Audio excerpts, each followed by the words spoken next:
ঘরটা ভাড়া ঠিক করে দিতে, তোমাদের আলী যেতে হবে ফাতেমারে নিয়ে ওইখানে বসবাস করতে। জোরে বলুন একটু সুবহানাল্লাহ। আলী বললেন, ইয়া রাসূলুল্লাহ, আপনি যে তথ্য দেবেন আপনার তথ্য আমার জন্য শিরোধার্য, আপনি যেখানে যেতে বলবেন সেখানে যাব। তবে আগে যদি জানতাম মদিনা ছেড়ে এই দূরে 8 কিলোমিটার দূরে আমার যেতে হবে ফাতেমারে নিয়ে ঘর সংসার করতে, আমি বিয়ের পিড়িতে বসতাম না, আপনার কন্যা ফাতেমারে বিয়ে করতাম না, কারণ আমার মন বাঁচে না, প্রাণ বাঁচে না আপনার বিয়ে হলে। আপনি যেখানে থাকেন আমি সবসময় সেখানে থাকতে ভালোবাসি। জোরে বলুন একটু সুবহানাল্লাহ। আল্লাহ বলছেন, তানজিলুম মির রাব্বিল আলামিন। দুনিয়ায় যত ধর্মগ্রন্থ আছে সব ধর্মগ্রন্থ মানুষের মগজ ধোলাই করা কথা। মানুষ তার ব্রেন মগজের জ্ঞান দিয়ে ধর্মগ্রন্থ লিখেছে। বেদ মানুষ লিখেছে, পুরাণ মানুষ লিখেছে, গীতা মানুষ লিখেছে, ভগবত মানুষ লিখেছে, রামায়ণ মানুষ লিখেছে, মহাভারত মানুষ লিখেছে, জিন্দাবাস্তা মানুষ লিখেছে, গ্রন্থ সাহেব মানুষ লিখেছে, উপনিষদ মানুষ লিখেছে, ত্রিপিটক মানুষ লিখেছে, যত ধর্মগ্রন্থ আছে বাইবেল মানুষ লিখেছে। আমার ভাইরা, সব ধর্মগ্রন্থ মানুষ রচনা করেছে। আমাদের ধর্মগ্রন্থের মালিক কে? জোরে বলেন। আমাদের ধর্মগ্রন্থের মালিক হলো আল্লাহ সুবহানাহু ওয়া তাআলা। সে আল্লাহ বলছেন, ও দুনিয়ার মানুষ তোমরা শোনো, আমার পাঠানো বাণী, আমার কথাবার্তাগুলো হলো কোরআন। কোরআন আল কোরআন। এই কোরআন পৃথিবীর কোনো মানুষের মগজ ধোলাই করা কথা নয়। এই জন্য আমি আল্লাহ আমার তরফ থেকে পাঠিয়ে দিয়েছি। তানজিলুম মির রাব্বিল আলামিন। তোমাদের পরওয়ারদিগার পূর্বে যেখানে ছিল, বর্তমানে যেখানে আছে, ভবিষ্যতে যেখানে থাকবেন, সেই জায়গাটির নাম হলো আরশ কুরসি। কি নাম? জায়গাটির নাম হলো আরশ কুরসি। সেইখানে আমি অতীতে ছিলাম, বর্তমানে আছি, ভবিষ্যতেও থাকবো। সেইখানে আমি সংরক্ষণ করে রেখেছিলাম ফি লাউহিম মাহফুজ। লৌহে মাহফুজ বলে একটা সংরক্ষিত জায়গা আমার আরশ মোয়াল্লার উপরে। সেইখানে কোরআনকে আমি রেখেছিলাম। কোন নবী পয়গম্বরের মর্যাদা রক্ষার জন্য আমি কোরআন অতীতে পৃথিবীতে পাঠাই নাই। পৃথিবীতে 1 লক্ষ মোতাবেক 2,24,000 পয়গম্বর এই পৃথিবীতে আগমন করেছে। কোন পয়গম্বর তার উম্মতের উপকারের জন্য কোরআন আমি পৃথিবীতে পাঠাই নাই। আমি আল্লাহ পাক পয়গম্বরদের ভিতরে সেরা করেছি যাকে, তার নাম হলো মুহাম্মদ রাসূলুল্লাহ। আর মুহাম্মদ রাসূলুল্লাহ উম্মতদের সব পয়গম্বরের উম্মতের থেকে সেরা করেছে। তাই কোরআন অতীতে আমি বানিয়ে রেখেছিলাম এবং পরবর্তীতে সব পয়গম্বরের শেষে মুহাম্মদ রাসূলুল্লাহর উম্মতের উপকারের জন্য কিয়ামত পর্যন্ত আমি দামি কিতাব হিসাবে তোমাদের ঘরে পৌঁছে দিয়েছি। জোরে বলুন একটু সুবহানাল্লাহ। নারায়ে তাকবীর। এবার একটা প্রশ্ন আপনাদের কাছে করি, কোন মানুষ যদি মারা যায়, যেমন আমাদের গ্রামের একটি ছেলে শাহজাহান বলে তার নাম, কি নাম বলে? শাহজাহান, শেখপাড়ায় বাড়ি, আমাদের নেওয়ারা আস্তানা শাহ ছবি রমজান আলী রহমতুল্লাহ মজারের কাছে তার বাড়ি। আমাদের নেওয়ার একজন আল্লাহর ওলি ব্যক্তির কবর আছে, তার নাম শাহ ছবি রমজান আলী রহমতুল্লাহ। এনারই কবরের পাশাপাশি বাড়ি। ভেলুড়ে গিয়েছিল ট্রিটমেন্ট হতে, সেখানেই মারা গেছে। বাই ফ্লাইটে এরোপ্লেনে করে ফিরে এসেছে, মাগরিবের নামাজ বাদ তার জানাজা নামাজ হয়েছে। যাই হোক, এইরকম একটা মানুষ যদি মারা যায় আর পৃথিবীর কোনো দেশের থেকে যদি কেউ খবর নিয়ে আসে যে মরা মানুষ জেন্দা করে দেবে, 20,000, 50,000, 1 লাখ, 2 লাখ টাকা দিলে মরা মানুষ জেন্দা করে দেবে, সম্ভবত আমার থেকে তার বয়স অন্তত 10-12 বছর কম। কতটা বললাম? আমার থেকে 10-12 বছর তার বয়স কম। তার সে তো এখনো বুড়ো হয়নি, হয়েছে নাকি? খুব ভালো ছেলে, সৎ ছেলে। শাহজাহান তার নাম। বসিরহাট মায়াও আছে, ঘড়ি সেলাই করার কাজ করতো।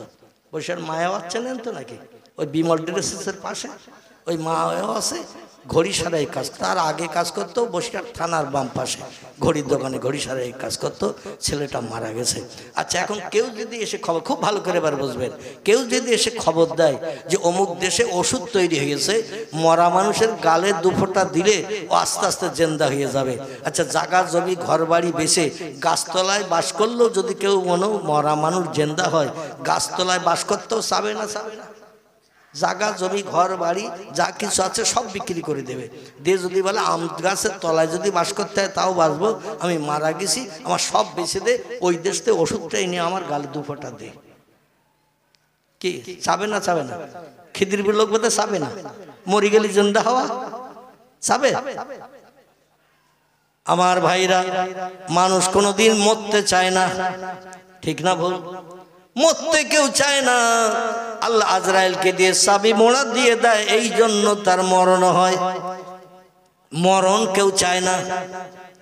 কেউ যদি এসে বলে অমুক হসপিটালে ভর্তি হলে সেখানে ওষুধ খাইয়ে তোমারে জিন্দা করে দিয়ে দেবে, কিংবা অমুক জায়গায় একজন নামি দামি মানুষ আছে তার কাছে নিয়ে ট্রিটমেন্ট করলে মরা মানুষ জিন্দা করে দেবে, আচ্ছা সেখানে তারে নিয়ে যাবে না? যাবে না। দুনিয়ার কোন দেশের বিজ্ঞানীরা, দার্শনিকেরা, ইঞ্জিনিয়ারেরা, ডাক্তারেরা, মাস্টারেরা, যত উচ্চশিক্ষিত হাকিম, উকিল, জজ, ব্যারিস্টার, এমনকি FCS London first class, first gold medallist, এমন করে বিদেশ থেকে, ইংল্যান্ড থেকে ফার্স্ট ক্লাস ডিগ্রি নিয়ে গোল্ড মেডালের স্বর্ণপদক নিয়ে ডাক্তার এসেছে। ওই ডাক্তার দেখারই মরা মানুষ জিন্দা করবে, মানুষ সেখানে তারে নিয়ে যাবে না? যাবে না। কিন্তু পারবে কেউ? কোন মরা মানুষকে জিন্দা করতে কেউ পারবে? কোরআন বলছে যেটা মানুষের পক্ষে সম্ভব নয়, আমি কোরআন আমার পক্ষে সেটা সম্ভব। জোরে বলা যাবে না? একটু আর একটু জোরে বলা যাবে না? নারায়ে তাকবীর। কোরআন বলছে মানুষের পক্ষে যেটা সম্ভব নয়, আমি কোরআন আমার পক্ষে সেটা সম্ভব। যদি বলেন হোয়াট ইজ দ্য ডকুমেন্ট, আমি গোটা কয়েক তথ্য দেই, তবে এই সব তথ্যের সংশোধন করা, সব তথ্যের পরিবেশন করা হয়তো সম্ভব হবে না। পরবর্তী বক্তা ইতিমধ্যে এসে যাবে হয়তো ইনশাল্লাহ। তবে যতটা পারি আমি আপনাদের কাছে তথ্য পরিবেশন করি। দেখতে দেখতে 1.5 ঘন্টার প্রায় কাছাকাছি হতে গেল। সূর্যকে যদি পৃথিবীর কোন দেশের বিজ্ঞানীদের, দার্শনিকদের, রাষ্ট্রনেতাদের বলা হয় পূর্ব থেকে উদয় করে পশ্চিমে প্রতিদিন যায়, কোন দেশের বিজ্ঞানীদের, দার্শনিকদের, ইঞ্জিনিয়ারদের, প্রধানমন্ত্রী, মুখ্যমন্ত্রী বা রাষ্ট্রনেতা যাদের পাওয়ার, হাই পাওয়ার, এদের যদি বলা হয় সূর্য পশ্চিমে উদয় করো, পূর্বে অস্তমিত করো, আজ পর্যন্ত কেউ পেরেছে? ভবিষ্যতে পারবে? দুনিয়ার কোন দেশের বিজ্ঞানীদের, দার্শনিকদের, ইঞ্জিনিয়ারদের, ডাক্তারদের, মাস্টারদের যদি বলা হয়, উচ্চ শিক্ষিতদের, ব্যারিস্টারকে, হাকিমকে, জজকে, উকিলকে যদি বলা হয় রাতের বেলা দিন করো, দিনের বেলা রাত করো, পারবে কেউ? আর বেশি তথ্য আজ আর দেব না, কারণ আমি শেষ পর্যন্ত যেতে পারবো না। তবে 3টে তথ্য আপনাদের কাছে দিলাম। কটা? 3টে। একটা হলো মরাকে জিন্দা করতে কেউ পারবে না, রাতকে দিন করতে কেউ পারবে, দিনকে রাত করতে কেউ পারবে, সূর্যকে পশ্চিমে উদয় করে পূর্ব দিকে কেউ ডুবাতে পারবে, উত্তরে উদয় করে দক্ষিণে কেউ ডুবাতে পারবে? পারবে না। এই 3টি তত্ত্ব কোরআন বলছে ও পৃথিবীর মানুষ, যেটা মানুষের পক্ষে সম্ভব নয় সেটা আমার পক্ষে সম্ভব। তাহলে কোরআনের দাম আছে না নাই? তবে এখন নাই। ঠিক বললাম না ভুল বললাম?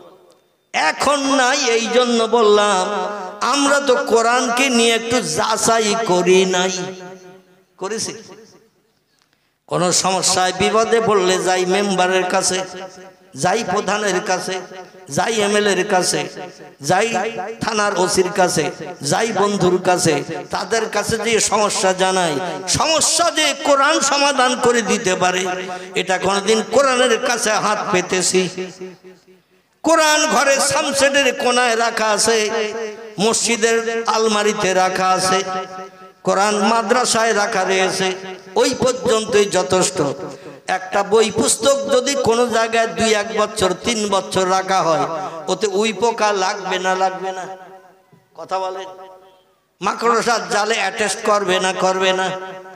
আসলে 2-3 বছর, 5 বছর, 7 বছর রেখেছি, ওতে তো হাত লাগাতে পারেনি, কোনো সমস্যা তারে পেড়ে নিয়ে একটু জানাতে পারেনি, যার কারণে কোরআন আমাদের কাছে আজ অমূলক হিসাবে বিবেচিত।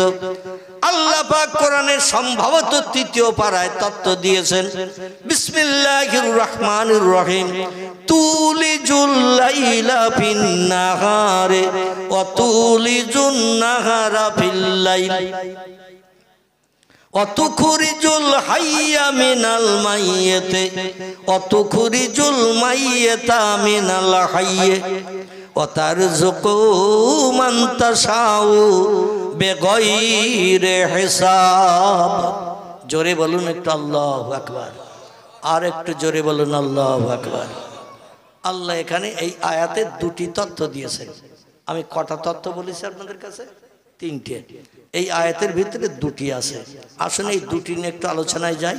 যদি বক্তা আসতে লেট করে তাহলে 3 নম্বরে যাব, অসুবিধা নেই তো। এছাড়াও আরো জলসা আছে খিদিরপুরে, এখনো আরো দুটো প্রোগ্রাম, 3টে প্রোগ্রাম আছে। এই জলপার এখানে বোধহয় আরেকটা প্রোগ্রাম আছে, এবং মির্জাপাড়া মসজিদে একটা আছে যেটা মক্তব ছিল মসজিদে, ওখানে আছে। আর আমাদের মহল্লার মসজিদের একটা বাৎসরিক জলসা আছে না। আল্লাহ যদি হায়াতে বাঁচিয়ে রাখেন, এই 3 জায়গায় একটু আমার তথ্য মানে নক করে দেবেন, তাহলে আমি তথ্য পরিবেশন করে আপনাদের মগজ সাফ করার চেষ্টা করব সাবান দিয়ে। জোরে বলুন একটু আমিন। আল্লাহ বলছেন তুলিজুল লাইলা ফিন নাহার, আমি রাতের বেলা দিন করি, দিনের বেলা রাত করি। আমার দেয়া তত্ত্বের ভিতরে একটা এসেছে না আসেনি? আল্লাহ বলছেন রাতের বেলা দিন করি, দিনের বেলা রাত করি। তাহলে আল্লাহ কথাটা মিথ্যা বলেছে তো নাকি? কথা বলে। কোরআনের শুরুতে আল্লাহ বলছেন যালিকাল কিতাবুল লা রাইবা ফীহি, আমার কোরআনের ভিতরে যত বিষয়ে তত্ত্ব পরিবেশন করা হয়েছে, লা রাইবা ফীহি, কোনো তত্ত্বের ভিতরে শকসভা সন্দেহ নাই, কোনো মিথ্যা নাই, ভুল নাই। It is true fact. কোরআনের সব কথাগুলো সত্য। চিল্লায়ে বলুন আল্লাহু আকবার। আল্লাহ তথ্য বর্ণনা করার আগেই প্রথমে ইন্ট্রোডাকশন, সূচনা, ভূমিকায় জানিয়ে দিয়ে দিলেন অনেক তথ্য তোমাদের মগজের সঙ্গে অ্যাডজাস্ট হবে না, মিল হবে না। তাই বলে যেন ধারণা করেন আল্লাহ ভুলভাল বলেছে, ভুল তথ্য দিয়েছে। এই জন্য প্রথমে কোরআন বর্ণনা করার আগেই আমি বলে দিলাম আমার কোরআনে যত বিষয়ে তথ্য পরিবেশন করা আছে, লা রাইবা ফীহি, কোনো তথ্যের ভিতরে শকসভা সন্দেহ নাই, মিথ্যা নাই, ভুল নাই, কোনো বাজে কথা একটাও লেখা নাই। যা আছে সব ট্রু ফ্যাক্ট, সত্য। তাহলে 3টির একটা চলে গেল। রাতের বেলা দিন, দিনের বেলা রাত করতে পারেন কে? আল্লাহ। এখন সেটা বাস্তবে আমি প্রমাণ না দিলে তো আপনাদের মগজে দুশ্চিন্তা ঢুকে থাকবে, ঠিক না ভুল? হুজুর বললেন যে আল্লাহ পারেন, কিন্তু প্রমাণটা তো দেখালেন না, কি ঠিক না ভুল? আচ্ছা, এই প্রমাণটা দেখাবো। এই আয়াতে আল্লাহ আরেকটা তথ্য দিয়েছেন, অতুখরিজুল হাইয়া মিনাল মাইয়াতে অতুখরিজুল মাইয়াতা মিনাল হাইয়ে ওয়াতারযুকু মান তাশাউ বিগাইরি হিসাব। চিল্লায়ে বলুন একটু আল্লাহু আকবার। আল্লাহ এই আয়াতে আরো একটা তথ্য দিলেন, রিজিক রুজির মালিক আমি আল্লাহ। আমার দেওয়া খাবার এক দানা বাড়তি কেউ খেতে পারে না। আমি যেটা বান্দা সৃষ্টির জন্য বরাদ্দ করি সেটাই তার নসিবে জোটে।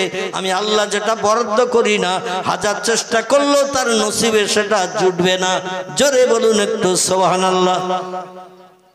এই আয়াতে তথ্য এসেছে 3টি, তবে আমি আপনাদের কাছে তথ্য পরিবেশন করেছি 3টি। রিজিক রুজির বিষয়টা আজকের আর বলবো না, তবে এই প্রথম 2টি আপনাদের কাছে তথ্য দেই। তারপরে আল্লাহ সময় সুযোগ দিলে 3টির আরেকটি তথ্য আপনাদের কাছে দেব। সকলে বলুন আমিন। আচ্ছা, অসুবিধা হচ্ছে তো নাকি? হচ্ছে না? অসুবিধা হচ্ছে না আমার ভাইরা?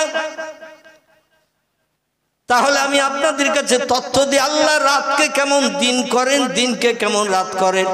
অতীতকাল থেকে নিয়ে ভবিষ্যৎকাল পর্যন্ত পৃথিবীর কোনো মানুষের বাবার ক্ষমতা হবে না রাতকে দিন করা, দিনকে রাত করা। আল্লাহ বলছেন আমি করতে পারি। তাহলে একটি প্রমাণ আপনাদের কাছে দেব না থাকবে? যদি বলেন হুজুর ওটা দিতে হবে না, আমরা জানি, তাহলে ইনশাল্লাহ আমি পরবর্তীতে যাব। কি আপনাদের জানা আছে তথ্য? আছে? জানা নেই? আল্লাহু আকবার। যদি বলতেন যে আমার জানা আছে হুজুর, তাহলে আমি সবাইকে বলতাম ওনার কাছ থেকে শুনে নেবেন, এটা আমি হাত থেকে বেঁচে গেলাম, পরবর্তী আর দুটো দেই। তাহলে এটাও জানা নেই। তথ্য দেই আপনাদের কাছে, খুব সংক্ষেপ করে বলি, কারণ 3টি তথ্য দিতে গেলে অনেক সময় লেগে যাবে। আমি খুব শর্ট করে বলি, অসুবিধা হবে না তো? খুব শর্ট করে বলি, পয়গম্বর মুহাম্মদ রাসূলুল্লাহ সাল্লাল্লাহু আলাইহি সাল্লামের মেয়ে ছিল কটি? কথা বলে। আজকের ওয়াজ করে আমি পরিতৃপ্ত হতে পারছি না, মানে আজকের আপনারা সারাদিন খাননি, রমজান মাস আসতেছে সেই চিন্তায় আজকের কি না খেয়ে রয়েছেন নাকি? সবাই না খেয়ে থাকলে একটু ক্ষুধা লাগলে দেখবেন মিষ্টি জিনিসও তিতো লাগে, টক লাগে। তো আপনাদের এখন টক তিতো লাগতেছে নাকি? আচ্ছা, দুপুরবেলা খেয়েছেন কে কে? একটু হাত তোলেন তো দেখি। দুপুরে কে কে খেয়েছেন? একটু চাদরের ভেতরে হাত উঁচা করেন, ফেরেশতারা একটু ফটো করে নিক। নারায়ে তাকবীর, নারায়ে তাকবীর। এই হাত তুলতে কষ্ট হলো, এই হাত খোদার কসম জাহান্নামে যাবে না। আল্লাহর কোরআনের সত্যতা সার্টিফিকেট দিয়ে যে হাত উঁচা করলেন চাদরের ভিতর থেকে, কম্বলের ভিতর থেকে বা কোনো কাপড়ের ভিতর থেকে, এই হাতটা আল্লাহর কোরআনের পক্ষে সাক্ষ্য দিয়ে হাত উঁচু করেছেন, এই হাতটা আপনার জাহান্নামে যাবে না। আচ্ছা, এই হাতটা যদি জান্নাতি হয় আর বডিগুলো সব জাহান্নামে যাবে তো নাকি? কথা বলে। এই বডিগুলো মুখে মদ খেয়েছেন, সুদের ব্যবসা করেছেন, হাত দিয়ে টাকা লেনদেন করেছেন, কারো গালে চড় মেরেছেন, কটু কথায় জবান দিয়ে কারো গালি দিয়েছেন, কারো পা দিয়ে লাথি মেরেছেন, তো পা দিয়ে অপরাধ করেননি? করেননি? করেছেন না করেননি? হাত দিয়ে চড় মেরেছেন, অপরাধ হলো না? হলো না? জবান দিয়ে মদ খেয়েছেন, গালের অপরাধ হলো না? হলো না? এই গালি গালাজ করেছেন মুখ দিয়ে, অপরাধ হলো না? হলো না? তাহলে এই অপরাধী এদের শাস্তি হলো জাহান্নাম। টোটাল বডির অঙ্গ প্রত্যঙ্গ যে যে কাজ করবে এই কাজের প্রতিদান হলো জাহান্নাম, কোরআনের বিরুদ্ধচারণ কাজ করলে। কিন্তু পয়গম্বর মুহাম্মদ রাসূলুল্লাহ বলছেন হাতটা কি আলাদা করা যাবে? এ বলেন, হাতটা আলাদা করা যাবে? এই অপরাধী বডির সঙ্গে হাতটা জোড়ানো আলাদা। হাতটা হাত ধরে টানলে বডিটা সব যাবে না? যাবে না? বডিটা সব যাবে। এই হাতে সেদিন জবান খুলে দেবে, আলিয়াউমা নাকতামু আলা আফওয়াহিম ওয়া তুকাল্লিমুনা আইদিহিম ওয়া তাশহাদু আরজুলুহুম বিমা কানু ইয়াকসিবুন। জোরে বলুন একটা আল্লাহু আকবার। কোরআনের 22 পারা সূরা ইয়াসিন। কি সূরা বললাম? সূরা ইয়াসিন। আল্লাহ বলছেন আল্লাহ পাক হাসরে মাঠে যেদিন হাজির করবেন সেদিন জবানকে আল্লাহ মোহর মেরে দেবেন। আলিয়াউমা নাকতামু আলা আফওয়াহিম, জবান বন্ধ করে দেবেন। ওয়া তুকাল্লিমুনা আইদিহিম, হাত সেদিন জবান খুলে কথা বলবে। কার পুকুরে রাতের বেলা জাল ফেলে জাল টেনে টেনে মাছ ধরে এনেছেন, হাত সেদিন সাক্ষ্য দেবে। পা দিয়ে হেঁটে চলে গেছেন আপনি চুরি করতে, ডাকাতি করতে, ছিনতাইগিরি করতে, পরের দরজায় কড়া নাড়া দিতে। বিধবা নারী, তার স্বামী ঘরে নাই, রাত 12টা 1টা 2টোর সময় দরজার কড়া নাড়া দিতে গেছেন। জীবন যৌবনে ক্ষুধানিবৃত্তি করবেন, পা দিয়ে হেঁটে গেছেন না যাননি? সেখানে যেতে গেলে তো পা দিয়ে হেঁটে যেতে হবে। পা সেদিন জবান খুলে দিয়ে দেবে, দিয়ে বলে আল্লাহ আমার দিয়ে এই কাজগুলো করিয়েছিল। হাত বললে আল্লাহ আমার দিয়ে এই কাজগুলো করেছিল। আল্লাহ আপনার জবান আমার জবান বন্ধ করে দিয়ে দেবেন। সেদিন অঙ্গ প্রত্যঙ্গ কথা বলবে, আর অপরাধের শাস্তি যাবে আল্লাহ অঙ্গ প্রত্যঙ্গগুলো জাহান্নামের আগুনে জ্বালাবেন। তাহলে আমাদের দেহগুলো জ্বলবে না? জ্বলবে না? অপরাধের কারণে দেহগুলো তো জ্বলবে, কিন্তু এই জান্নাতি হাতটা দেহের সঙ্গে অ্যাডজাস্ট হওয়ার কারণে আল্লাহ বলেন হাত তুমি জান্নাতে চলে যাও। আমার কোরআনের পক্ষে সাক্ষ্য দিয়েছিলে, আমি আল্লাহ বড় পছন্দ করেছিলাম, এই জন্য তুমি জান্নাতে যাও। হাত বলবে আল্লাহ আমি তো একা জান্নাতে যেতে পারবো না, টোটাল অঙ্গ প্রত্যঙ্গ বডির সঙ্গে আমার হাত বডির সঙ্গে জোড়া। আল্লাহ তখন বলবেন বডি ছাড়া তুমি যেতে পারবে না। হাত বলবে লা ইয়া রব্বি, আমার পক্ষে বডি ছাড়া যাওয়া সম্ভব হবে না। আল্লাহ বলেন তোমার মর্যাদার খাতিরে আমি অপরাধী বডিটাকেও জান্নাত হালাল বানিয়ে দিলাম। নারায়ে তাকবীর। এই মজলিসে আল্লাহু আকবার বলা যেমন লাভ, হাত তোলাও তেমন লাভ। কিন্তু আমরা অনেকে মনে মনে চিন্তা করি সামনে সলিমউদ্দিন চাচা, আব্দুল করিম দাদা, আব্দুর রহমান ভাই আছে, ওরা যা পারে করুক, আমরা পেছনের দিকে খেজুর গাছের গোড়ায় আছি, আমরা ওই মামা জয় জয় করে দেব। ঠিক বললাম না ভুল বললাম? এরকম কাণ্ড ঘটে। পয়গম্বর মুহাম্মদ রাসূলুল্লাহর কন্যা কজন? 4 জন। আল্লাহু আকবার। এইবার একটু জবান সরিয়েছে, আওয়াজটা বেশ আমার কান পর্যন্ত এসেছে। এত সময় এরকম জোরের আওয়াজ আসেনি। আল্লাহু আকবার। 4 জন। এই 4 জন কন্যাদের ভিতরে সব থেকে কনিষ্ঠ ছোট কন্যাটি কে ছিল?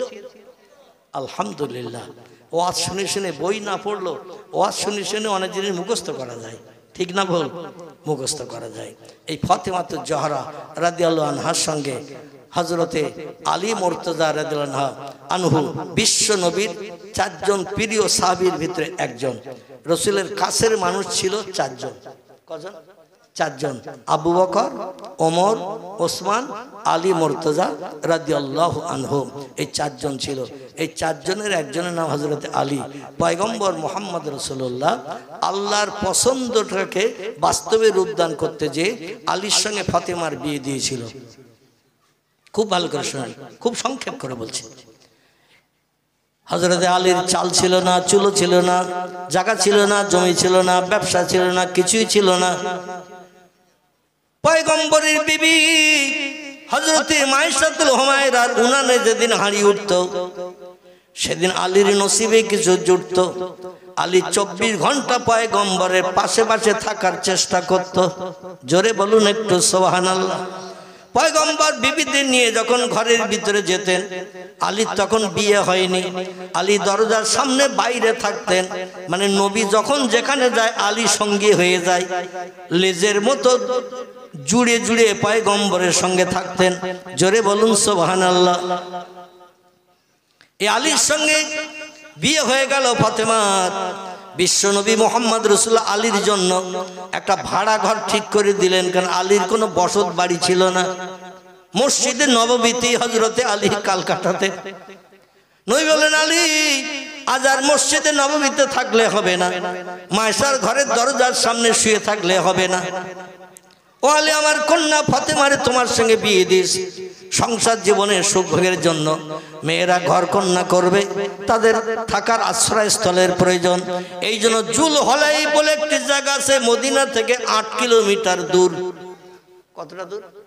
মদিনা থেকে 8 কিলোমিটার দূর একটি জায়গার নাম হলো জুল হলাই। ওখানে এখনো কিছু খেজুর বাগান আছে। বিদেশিরা যখন মরুভূমির পথ পাড়ি দেয়, খেজুর গাছের গায়ে উটগুলো ঘোড়াগুলো বেঁধে রেখে ওই গাছের তলার ছায়ায় বিশ্রাম করে। সামনে ফাঁকা, পিছনে ফাঁকা, ডাইনে ফাঁকা, বাঁয়ে ফাঁকা, কোনো ঘর বাড়ি বসত বাড়ি টাড়ি নাই। এই জন্য ওইখানে এসে বিশ্রাম করে একটু শান্ত হয়ে আবার চলে যায়। নবী বললেন, সেকালে মদিনার কিছু বস্তি মানুষেরা ছোট ছোট বাসা বাড়ি বেঁধে বসবাস করছে। আমি একজন সাহাবীর মাধ্যম দিয়ে খবর পেলাম একটা ঘর এখনো খালি আছে, ভাড়া দেওয়ার উপযুক্ত হিসাবে একটা ঘর খালি আছে, সে ঘরে লোকজন বাস করে না। আমি সাহাবীকে দিয়ে বলেছি ওই ঘরটা ভাড়া ঠিক করে দিতে। তোমাদের আলী যেতে হবে ফাতেমারে নিয়ে ওইখানে বসবাস করতে। জোরে বলুন একটু সুবহানাল্লাহ। আলী বললেন, ইয়া রাসূলুল্লাহ, আপনি যে তথ্য দেবেন আপনার তথ্য আমার জন্য শিরোধার্য। আপনি যেখানে যেতে বলবেন সেখানে যাব। তবে আগে যদি জানতাম মদিনা ছেড়ে এই দূরে 8 কিলোমিটার দূরে আমার যেতে হবে ফাতেমারে নিয়ে ঘর সংসার করতে, আমি বিয়ের পিড়িতে বসতাম না, আপনার কন্যা ফাতেমারে বিয়ে করতাম না। কারণ আমার মন বাঁচে না, প্রাণ বাঁচে না আপনার বিয়ে হলে। আপনি যেখানে থাকেন আমি সবসময় সেখানে থাকতে ভালোবাসি। জোরে বলুন একটু সুবহানাল্লাহ। নবী বলছেন, লা ইউমিনু আহাদুকুম হাত্তা আকুন আহাব্বা ইলাইহি মিন ওয়ালিদিহি ওয়া ওয়ালাদিহি ওয়ান নাস আজমাইন। রাওয়াহু মুসলিম। আল্লাহর নবী সাল্লাল্লাহু আলাইহি সাল্লাম পবিত্র মুসলিম শরীফের হাদিসে জানিয়েছেন, লা ইউমিনু আহাদুকুম, তোমাদের ভিতরে ওই লোকটি কখনো ঈমানদার মুমিন মুসলমান হিসাবে বিবেচিত হবে না, মুসলমান হিসাবে সাব্যস্ত হবে না, হাত্তা আকুন আহাব্বা ইলাইহি, আমি মুহাম্মদ রাসূলুল্লাহ আমাকে যত সময় না পর্যন্ত সব ভালোবাসার থেকে বেশি না ভালোবাসবে, আমাকে যত সময় না পর্যন্ত বেশি ভালোবাসবে, তত সময় পর্যন্ত ওই লোকটি পূর্ণ কামেলে মুমিন ঈমানদার হবে না। সাহাবীরা বলেন, ইয়া রাসূলুল্লাহ, বেশি ভালোবাসা বলতে কি বোঝায়? নবী বলছেন, মে ওয়ালিদিহি ওয়া ওয়ালাদিহি ওয়ান নাস আজমাইন, সন্তান যেমন তার বাপকে ভালোবাসে, বাপ যেমন সন্তানকে ভালোবাসে, মা যেমন মেয়েকে ভালোবাসে, মেয়ে যেমন মাকে ভালোবাসে, ভাই বোনকে ভালোবাসে, বোন ভাইকে ভালোবাসে, একজন আরেকজনকে রক্তের বাঁধনে যেমন বেশি বেশি ভালোবাসে, তার থেকে বেশি ভালোবাসা আমি মুহাম্মদ আমার সঙ্গে তৈরি করা না পর্যন্ত পূর্ণ ঈমানদার তুমি হতে পারলে না। আলী বলে ইয়া রাসূলুল্লাহ, এইজন্য আপনার হুকুম তামিল করার জন্য সবসময় আপনার ধারে পাশে ঘুরি, আপনার ধারে পাশে থাকে, কখন কোনটা বলেন, কখন কোনটা করতে হয়, এইজন্য আপনার কাছাকাছি থাকে। আপনাকে সব থেকে বেশি যে মানুষটারে সবসময় কাছে কাছে থাকে তার সঙ্গে ভালোবাসা একটু বেশি হয় না? হয় না? কাছাকাছি যে সব সময় থাকে, চলতে ফিরতে উঠতে বসতে যে থাকে সব সময় কাছাকাছি, এই লোকটি দেখবেন বেশি মহব্বতের মানুষ হয়, বেশি প্রিয় হয়। আলী বলছেন এই জন্য আমি আপনার সঙ্গে থাকার চিন্তা ভাবনা করি, সবসময় আপনার কাছে কাছে থাকে।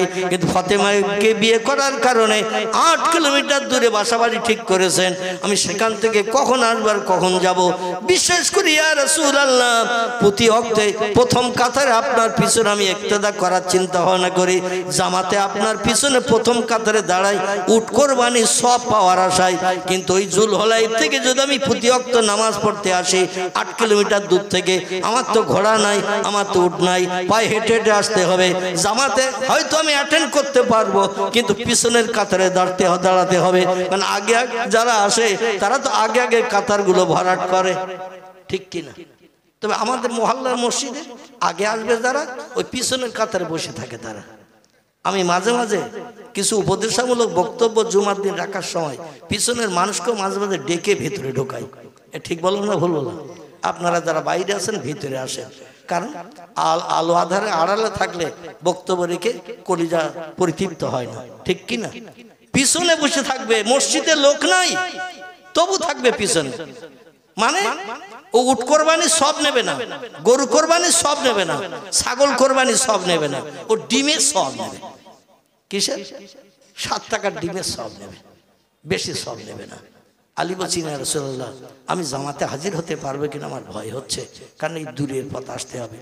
নবী বললেন আলী আর কোন বক্তব্য আছে? আলী বলে ইয়া রাসূলুল্লাহ ওই 8 কিলোমিটার দূর জুলহলাইফে আমি যখন ফাতেমারে নিয়ে বসবাস করব, আর বেলালে হাফসি খালি মুখে মসজিদে নববীতে আজান দেবে, আবার বেলালের জবান হলো তোতলা।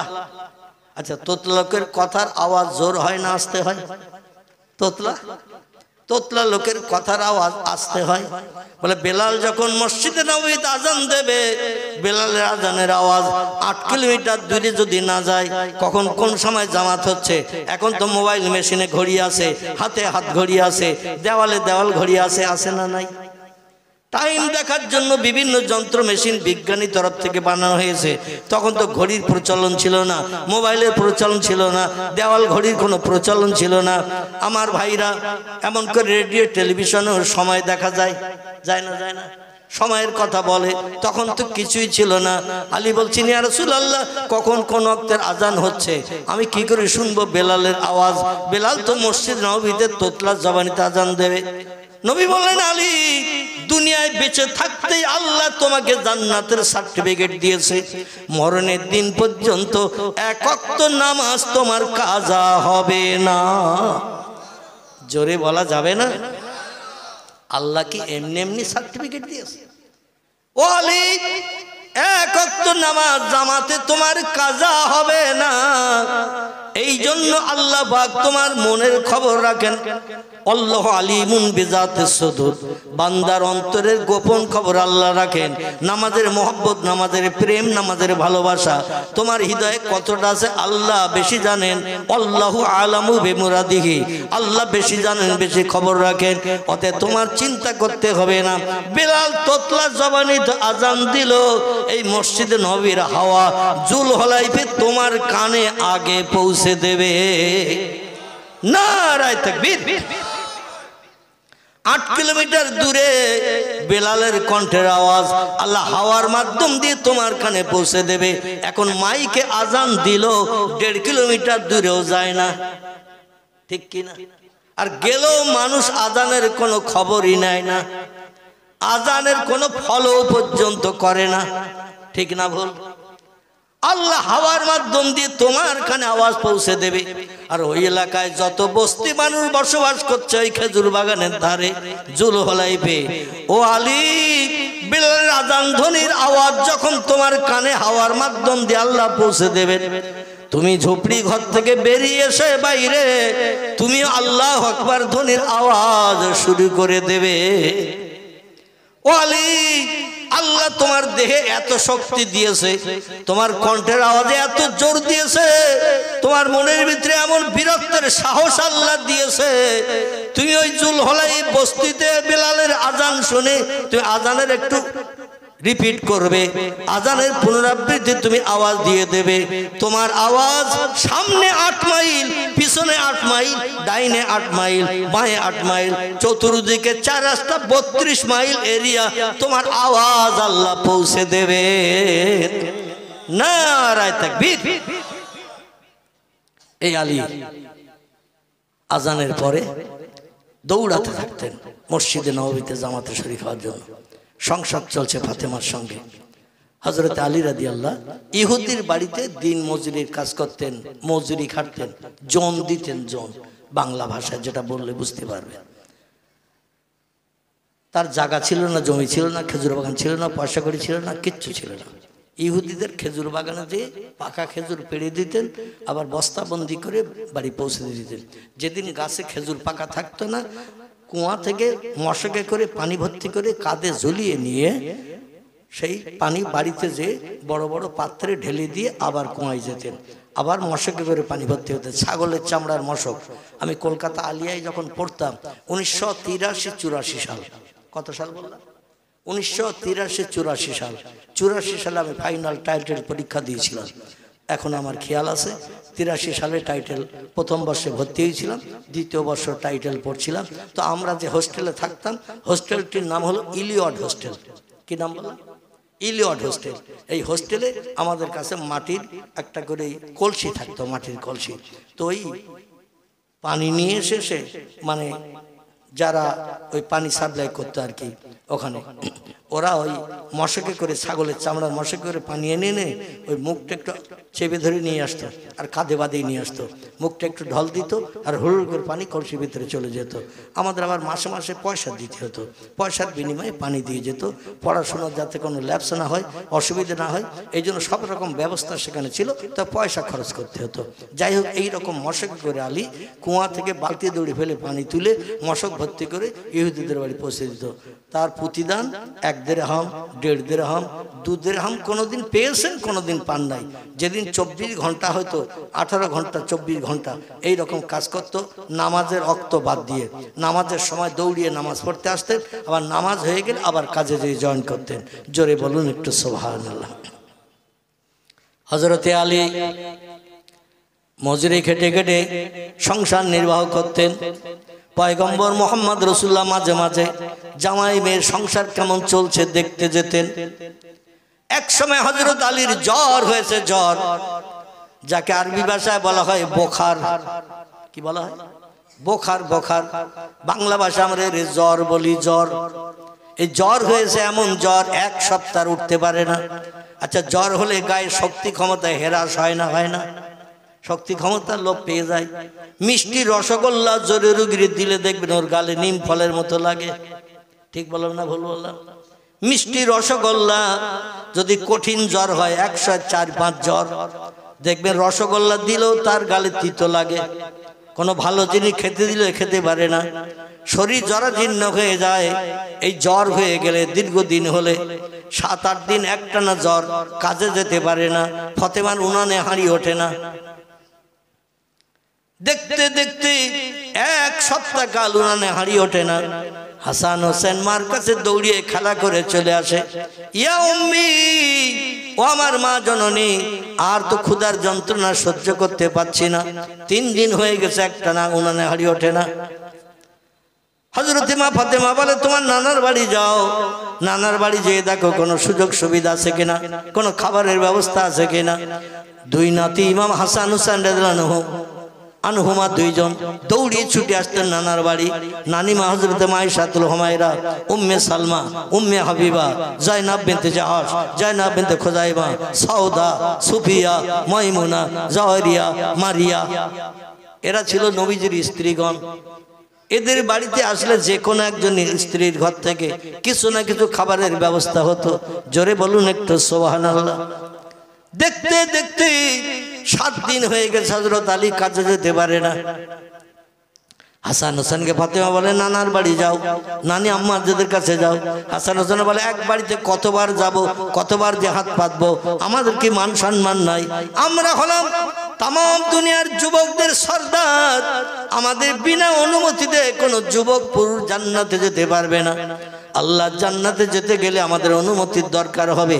আর আমরা বারবার নানি মার কাছে, নানি আম্মার কাছে হাত পেতে এইভাবে খাবার চাবো, ভিক্ষা করব, এটা আমাদের আর পছন্দ হয় না। আল্লাহ নবী বললেন ইসলাম শরীয়তের 2টি হালাল কাজ হলো সব থেকে নিকৃষ্ট। 2টি হালাল কাজ ইসলাম শরীয়তের সব থেকে নিকৃষ্ট হালাল। এর থেকে কম দরজার হালাল কাজ আর কিছু নাই। কাজটা হালাল, অবৈধ না বৈধ, তবে একেবারে নিকৃষ্ট হালাল, নিম্ন হালাল। সাহাবীরা বললেন মা হিয়া ইয়া রাসূলুল্লাহ, সেই কাজ দুটো কি কি? নিম্ন হালাল, যদিও হালাল যদিও ভালো, কিন্তু নিম্ন কাজ। কাজ দুটো কি কি? নবীজি বললেন 1 নম্বরের কাজ হলো স্ত্রীরে তালাক দেওয়া। কি দেওয়া? স্বামী স্ত্রীতে মতদ্বন্দ্ব হয়েছে, ঝগড়াঝাটি হয়েছে, কথা কাটাকাটি হয়েছে, আর সঙ্গে সঙ্গে একে দমে 11 বার বলে দিয়েছে তোরে তালাক দিলাম, তালাক দিলাম, তালাক দিলাম, তালাক দিলাম, একদমে যতবার বলা যায়। খিদিরপুরে অবশ্য এত বলে না, আমাদের গ্রামে এরকম ঘটনা অনেক জায়গায় ঘটেছে। দুর্ভাগ্য, এখনো তারা সেই স্ত্রী নিয়ে ঘর সংসার করছে, এখনো তারা সেই স্ত্রী নিয়ে ঘর সংসার করছে, স্ত্রীকে শোধরিয়ে নেয়নি। ইসলাম শরীয়তের নিয়ম আছে, রাগের মাথায় পড়ে যদি স্ত্রীর তালাক দেয় কেউ, ধৈর্য ধরতে না পারে, ইসলাম শরীয়তের নিয়ম আছে স্ত্রীকে আবার নেওয়ার, কিন্তু সেটা তাহলিল করতে হবে, অন্য জায়গায় বিয়ে দিতে হবে, সে স্বামী ছেড়ে দেবে, 3 মাস 10 দিন পরে আবার আপনি বিয়ে করে পুরনো স্ত্রীর ঘরে তুলতে পারবেন। কিন্তু এই অপরের কাছে বিয়ে দিতে হবে, এটার কেউ মেনে নিতে চাচ্ছে না। এমন ঘটনা অনেক জায়গায় অহরহ ঘটছে। নাউজুবিল্লাহি মিন জালিক, জোরে বলুন নাউজুবিল্লাহ।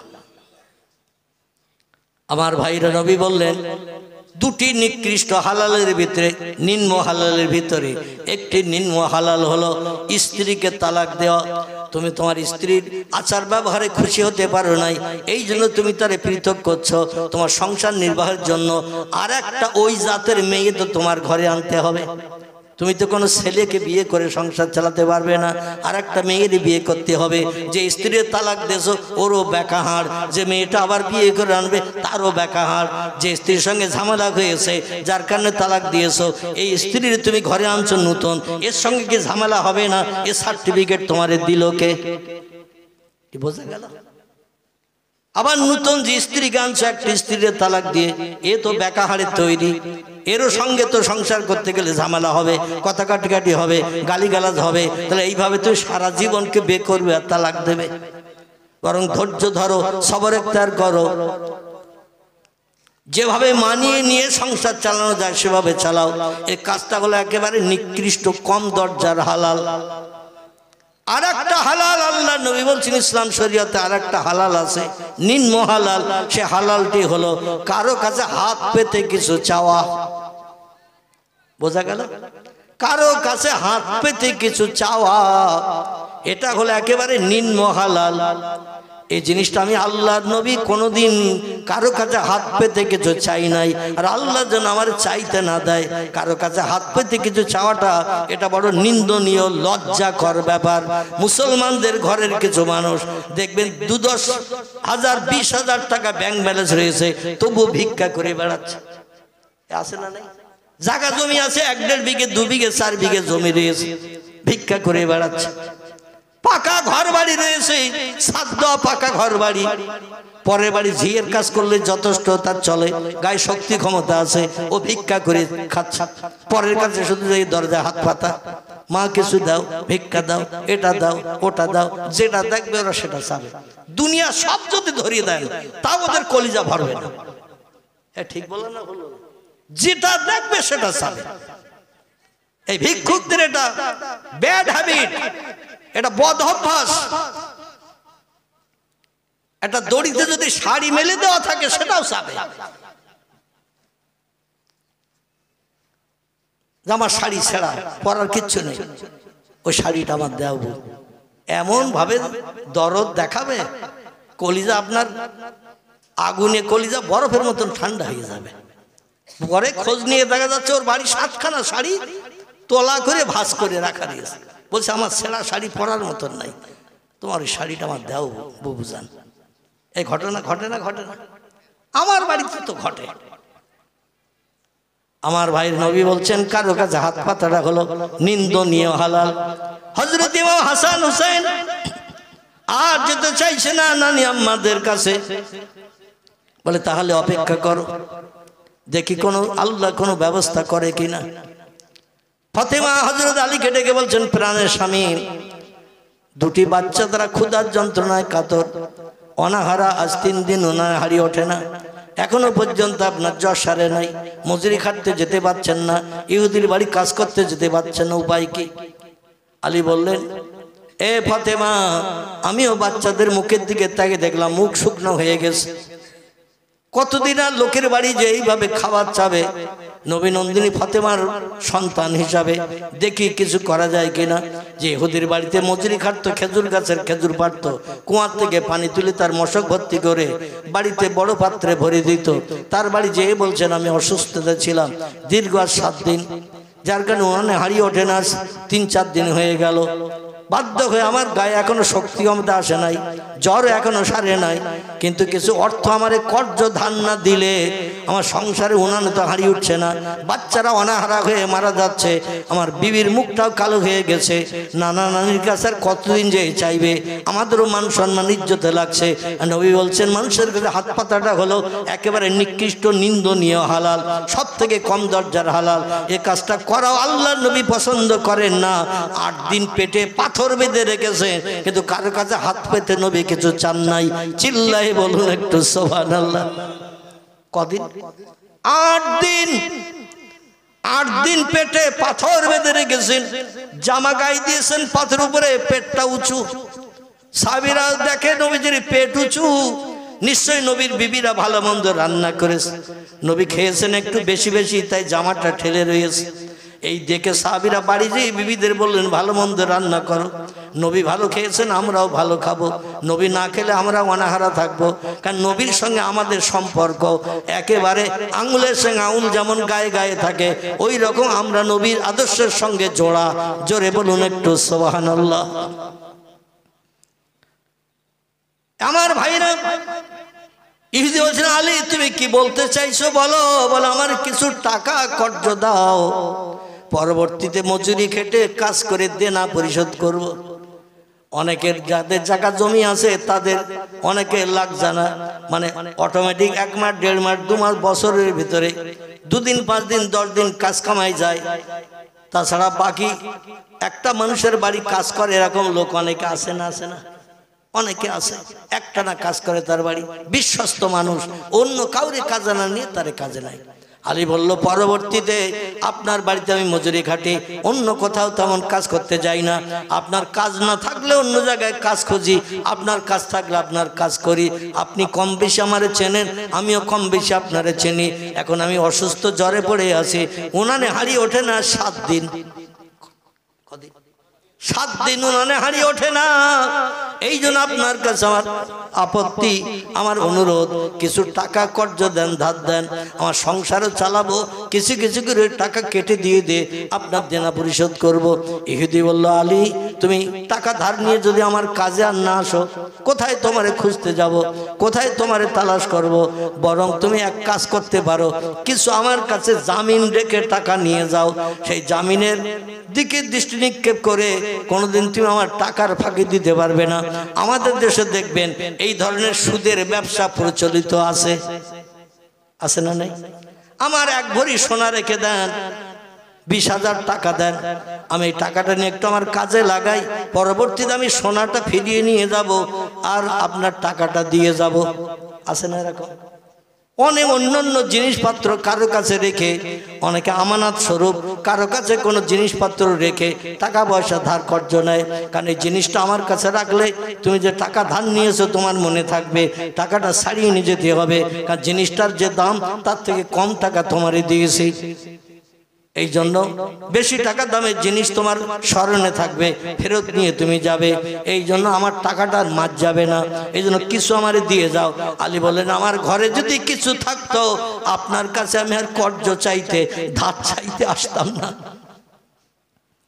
সোনা নাই, রূপা নাই, টাকা নাই, পয়সা নাই, জায়গা নাই, জমি নাই যে বিক্রি করব। আমার শ্বশুর মশাই জুলহলাই বস্তিতে একটা ভাড়া বাড়ি ঠিক করে আমাদের বসবাসের জন্য দিয়েছেন। মাসে মাসে যে ভাড়া দিতে হয় ওটা আমি আলী দিই না, আমার শ্বশুর দিয়ে দেয়। জোরে বলুন একটু সুবহানাল্লাহ। ইহুদি বলছেন, আলী কিন্তু আমি এমনি এমনি টাকা কর্জ দিয়ে তোমারে খুঁজে বেড়াবো না। তুমি যতই আমার বাড়ি কাজ করো, কম বেশি তোমারে চিনি, তুমি আমারে চেনো, কিন্তু এমনি এমনি টাকা ধার দিতে পারবো না। আলী বললেন, তাহলে আর কি করতে পারি? আমার বাচ্চাদের মুখে আমি আর কি দেবো? অনাহারা হয়ে তারা মারা যাবে, এটাই কি আপনি চান? ইহুদি বলছে, আলী একটা পথ অবলম্বন করলে আমি কিছু টাকা কর্জ দিয়ে তোমার সংসার নির্বাহের ব্যবস্থা করে দিতে পারি। আলী বললেন, ও ইহুদি ভাই, কি করলে তুমি কর্জ দেবে বলো? এখন নিরুপায় হয়ে যেটা বলবো আমি সেটা করব। বলে, তোমার দুটো ছেলে আছে না? হযরত আলী বলছেন, নাম ইয়াখি, হ্যাঁ আমার দুটো ছেলে আছে। বলে, ছেলে দুটোর নাম কি? বলে, একটার নাম হাসান, একটার নাম হোসাইন। বলে, ছেলে দুটো আমার কাছে তুমি রেখে যাও, আর এই টাকা নিয়ে যাও তুমি 200 দিরহাম। কত? 200 টাকা। 200 টাকা সৌদি আরবের দিরহাম বলা হয়। 200 টাকা তুমি কর্জ নিয়ে যাও, আর দুটো ছেলের আমার কাছে আমানত স্বরূপ রেখে যাও। যেমন সোনা দানা বন্ধক রাখি আমরা, রাখি না অনেকে? সোনা দানা বন্ধক রেখে টাকা পয়সা নেই, আবার সমস্যা মিটে গেলে সোনা ফিরিয়ে নিয়ে আসি। কিন্তু ও সুদ দিতে হয়, আবার শতকরা 3 টাকা, শতকরা 4 টাকা, শতকরা 2 টাকা, এইভাবে টাকা বাড়তি দিতে হবে যতদিন তুমি আসলটা শোধ না করবে। শরীয়তে এই সুদটাই হারাম। যত টাকা নিয়েছি তত টাকা ফেরত দেবেন, বাড়তি দিতে হবে না, এটা শরীয়তে জায়েজ। কিন্তু আপনি গহনা রাখলেন, কোন জিনিস রাখলেন, আবার প্রতি মাসে মাসে শতকরা 2 টাকা 3 টাকা বাড়তি দিতে হবে। যে লোকটি নেবে সুদের নিল, এবং আপনি বিপদে পড়ে আপনি নিয়েছেন, আপনাকেও সুদের টাকা দেওয়াটা, সুদ নেওয়া এবং দেওয়া উভয়ই সমান গুনাহগার। জোরে বলুন একটু নাউজুবিল্লাহ। যাই হোক, আমাদের দেশে এখন ওই নিয়ম চালু করলে চরম বিপদ হবে, কেউ আর পয়সা দেবে না। দেবে? দেবে না। যাই হোক, ওদিকে এখন যাব না। আমার ভাইরা হযরত আলীকে বললেন, তোমার ছেলে দুটো আমার কাছে আমানত রেখে যাও, কারণ আমি যতটুকু শুনেছি হাসান হুসাইনকে বড় ভালোবাসো, বড় মহব্বত করো, প্রেম করো, এবং তোমার শ্বশুরের চেহারার সঙ্গে হাসান হুসাইনের চেহারার অবিকল মিল আছে, না দেখলে তুমি থাকতে পারবে না। এই জন্য আমার ঘর থেকে তোমার ছেলেদের ফিরিয়ে নিয়ে যাওয়ার জন্য তুমি ব্যস্ত হয়ে পড়বে, তাড়াতাড়ি ফিরিয়ে নিয়ে যাবে, আর আমার 200 দিরহামের কর্জ আদায় করে দিয়ে যাবে। এই জন্য আমি তোমার হাসান হুসাইন দুটি ছেলে ছাড়া এমনি 200 দিরহাম দেব না। আলী চিন্তা শুরু করলেন, কি করি? চিন্তা করছেন দাঁড়িয়ে দাঁড়িয়ে, কি করি? ফাতেমা তো হাসান হোসেন ছাড়া এক মুহূর্ত বাঁচতে পারে না। বলে, আমি একটু বাড়ির থেকে ঘুরে আসি, আমার বিবিকে একটু জানিয়ে আসি, নিজে নিজে কোনো সিদ্ধান্ত নেব না, আমার স্ত্রী যেটা নিতে বলবে সিদ্ধান্ত আমি সেটাই নেব। দৌড়ে হযরত আলী বাড়ি ফিরে এসেছেন। ফাতেমা বলছেন, মা হালুকে মাকবারুকে ইয়া যাওজি, প্রাণের স্বামীন কোন সুরাহা হলো নাকি? আলী বলছেন, না মিয়া জাওজাতি, এ প্রাণের বিবি ফাতেমা, এ সাইয়্যিদাতুন নিসা, तमाम দুনিয়ার নারীদের সরদারিনী, শোনো, ইহুদি টাকা দিতে রাজি হয়েছে 200 দিরহাম সংসার নির্বাহের জন্য, কিন্তু দুটি ছেলেকে আমানত রাখতে বলছে তার বাড়ি। আমি টাকা শুধু যদি নিয়ে আসি হয় তার যাব না, তার বাড়ি টাকা ফেরত দেব না, এই ধারণা করছে ইহুদি। এজন্য ছেলে দুটো তার বাড়ি রেখে এসে যদি আমি টাকা নিয়ে আসি, ছেলে ফিরে আনার জন্য আমরা ব্যস্ত থাকবো, তাড়াতাড়ি টাকার পরিশোধ হবে। এজন্য দুটি ছেলে ছাড়া টাকা দিতে চাইছে না। বলে কতদিন? বলে 1 মাসের সময় দিয়েছে, 1 মাসের ভিতরে টাকা পরিশোধ করতে হবে। হাসান হোসেনকেও ছেড়ে দেবে, আমাদের 2 ছেলে বাড়ি ফিরে চলে আসবে। হযরত ফাতেমা বলে নিরুপায় হয়ে বলছেন এছাড়া তো আর কোনো উপায় পাচ্ছি না, না খেয়ে অনাহারা হয়ে বাচ্চা দুটোকে মারা যাবে, ইহুদি বাচ্চা দুটোর খেতে দেবে তো? বলে হ্যাঁ, ইহুদির বাড়ি থাকলে ইহুদি খেতে দেবে, ওদের খাওয়ার চিন্তা করতে হবে না, আমাদেরও সংসারটা 200 দিরহাম খরচ করলে আমরা ইনশাল্লাহ বেশ কিছুদিন চালাতে পারবো। আল্লাহ সুস্থ করলে আবার মজুরি খেটে অল্প অল্প করে দেনা পরিশোধ করব। আর 1 মাসের সময় নিয়েছি যখন, আর অসুবিধা নাই, 1 মাসের ভিতরে 200 দিরহাম আমি কিছু কিছু গোস্তিত রেখে রেখে শোধ করে হাসান হোসেনকে বাড়ি ফিরিয়ে আনবো। ফাতেমা বলেন না মিয়া জাউজি, এ প্রাণের স্বামী, তবে তাই হোক, আপনার কথার উপরে কথা বলবো না। সংসারের এই দুশ্চিন্তা দূর করার জন্য, অভাব দূরীকরণের জন্য আপনি যে সিদ্ধান্ত নিয়েছেন, আপনার সিদ্ধান্ত আমি একমত হলাম। তবে সংসারে পরিচালনার জন্য যেটা আয় করে নিয়ে আসবেন, একটু কম কম সংসারে খরচ করে টাকা গোস্তিত রেখে 1 মাসের ভিতরে ফিরে আনার চেষ্টা করবেন। আলী বললেন না মিয়া যাও জাতি, ওটা আমারে বলতে হবে না, তোমার বাবা আমারে বলেছে আনা মদিনাতুল ইলমে ওয়া আলিউন বাবুহা, আমি হলাম জ্ঞানের শহর, আর ওই শহরের দরজা হলো হযরতে আলী। তোমার বাবা আমার নামে সার্টিফিকেট দিয়েছে, তাম দুনিয়ার মুসলমানদের ভিতরে, ইমানদার মোমেনদের ভিতরে আল্লাহ পাক পয়গম্বরের পরে আমার জ্ঞান সবথেকে বেশি দিয়েছেন। তাম পৃথিবীর মুসলমানদের ভিতরে পয়গম্বরের পরে আল্লাহ যদি কাউরে ইসলাম শরীয়তের জ্ঞান দিয়ে থাকেন, সে জ্ঞানটা আল্লাহ আমাকেই বেশি দিয়েছেন। জোরে বলুন একটু সুবহানাল্লাহ। অবশ্যই আমি চিন্তা ভাবনা রাখবো। ফাতেমার 2 বেটাকে বাবার সঙ্গে পাঠিয়ে দিলেন, যাও বাবা, তোমার বাবা তোমাদের নিয়ে যাচ্ছেন কোন এক জায়গায় কিছু দেখাতে। বললেন না যে তোমাদের 2 জনকে রেখে বাড়ি চলে আসবে কিছু টাকা কর্জ নিয়ে, তার বলেননি। বললে হয়তো তারা যাবে না। সংক্ষেপ কথা, আমার ভাইর এই 2 জনকে নিয়ে এবার ইহুদির কাছে দিয়ে দিলেন। ইহুদি বলল শোনো, 1 মাসের ভিতরে কিন্তু টাকা পরিশোধ করতে হবে। 1 মাসের ভিতরে 1 মাসের ভিতরে কিন্তু টাকা পরিশোধ করতে হবে। 1 মাসের ভিতরে যদি টাকা পরিশোধ না করো, তাহলে কিন্তু সন্ধ্যা গড়িয়ে গেলে, সূর্য অস্তমিত হয়ে গেলে হাসান হোসেন কিন্তু আর ফেরত হবে না। সন্ধ্যাবেলা সূর্য পশ্চিম দিকে অস্তমিত হয়ে গেলে হাসান হোসেন কিন্তু আর ফেরত হবে না। 1 মাসের ভিতরে তোমাকে টাকা পরিশোধ করতে হবে। আলী দিন মজুরি করে সংসার চালায়, কিছু কিছু অর্থ রেখে দিয়ে দেখতে দেখতে দেখা গেল 1 মাস হতে আর 1 দিন বাকি, 200 দিরহাম টাকা জোগাড় হয়নি। মাগরিবের নামাজ পড়তে গেছেন হযরতে আলী। আসরের সময় থেকে হযরত আলী নবী সাহাবীদের কাছে বলছেন, ভাইরা আমি একটু বিপদগ্রস্ত আছি, দুশ্চিন্তায় আছি, আমি একজনের কাছ থেকে 200 দিরহাম এনেছিলাম ধার করে, আজকের এর ভিতরে সন্ধ্যার আগে টাকা ফেরত দিয়ে দিতে হবে। কিন্তু আমি বহু মানুষের কাছে হাত পেতেছি, আমি অভাবী গরিব মানুষ বলে কেউ আমার কর্জ দিল না। শেষ পর্যন্ত আমার হাসান হোসেন কি ঘরে ফেরত আসবে না।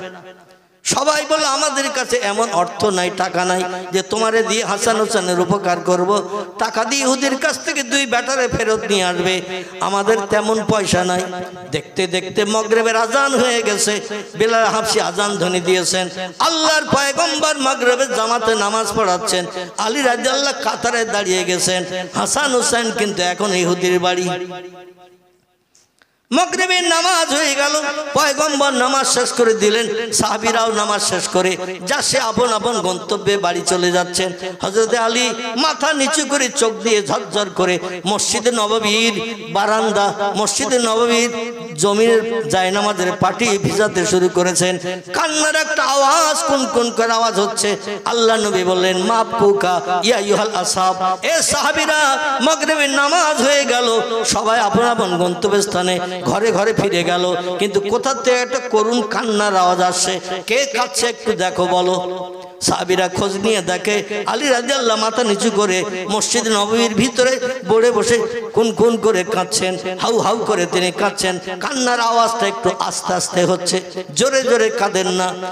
সাহাবীরা বলে, ইয়া রাসূলুল্লাহ, আপনার প্রিয় জামাই ফাতেমার স্বামী কান্না করছে, ফাতেমার স্বামী কান্না করছে ইয়া রাসূলুল্লাহ। আল্লাহ নবী বলেন, আলী আমার কাছে ডাকো। পয়গম্বর মুহাম্মদ রাসূলুল্লাহর কাছে আলীকে ডাকা হলো। আলীকে বলল, মাপ কুকা ইয়া আলী ইবনে আবি তালিব, এ আবু তালেবের বেটা আলী, তুমি কাঁদছো কেন?